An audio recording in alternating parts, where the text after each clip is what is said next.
Brilliant. And this other idea I loved was adaptability, which you talk about in the reinvent chapter. And I think that definitely going forward, that whole idea of being able to take your skills and maybe apply them in different ways, I think that's going to be so important. And I was looking at an article from the World Economic Forum, and they were talking about the skills of tomorrow.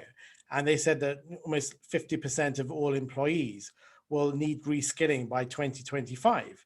And I think that just talks about the whole idea of adaptability. Absolutely. Your adaptability quotient, your AQ, is a huge aspect. And I believe that the people coming up through the ranks, I see my children and interns and whatnot, that they are more adaptable, partly because they expect to have to be, whereas people my age really were told, do this, get a good job, go to a good university, get a good job, work really hard, and then you'll be fine, right? You're sort of like taken care of. Follow the paint by numbers or the linear path. And it just doesn't happen that way. So some people are really anxious about the idea that they have full control over their own career. Um, but my feeling is, and I think I put this in my book, that it's sort of this magic portal that you walk through, that once you go through, you realize, wow, I can actually design this myself. This can be whatever crazy psychedelic color, combination that I want. And that could allow me to shine in a way that I never could when I was following somebody else's path. And I think that's a great point you made about fear, because I think that's one of the things that holds so many people back. It's the fear of change, the fear of unknown, and also losing control.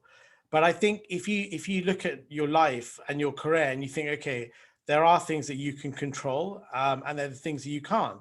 Focus your energies on what you can control. You can do a good job. You can work with the right people. You can create a good network. There are endless things. Obviously, you can't control the pandemic, but what you can control is the way you respond to that, rather than sort of freaking out, just saying, obviously, we're not saying you can't grieve, but you have to try and say, okay, once that grieving process is gone about, the life you had before, think, how can you move forward? Because by not changing, you're sort of thinking that the life will go back to the way it was pre-pandemic, which it may do. I hope it does, but it's not always guaranteed, is it?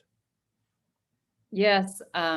One of the people that I've worked with, Donna Ibe, who has the Future Work Skills Academy, had said the roof has blown off the barn, right? We're not going back. This is a new, completely new era.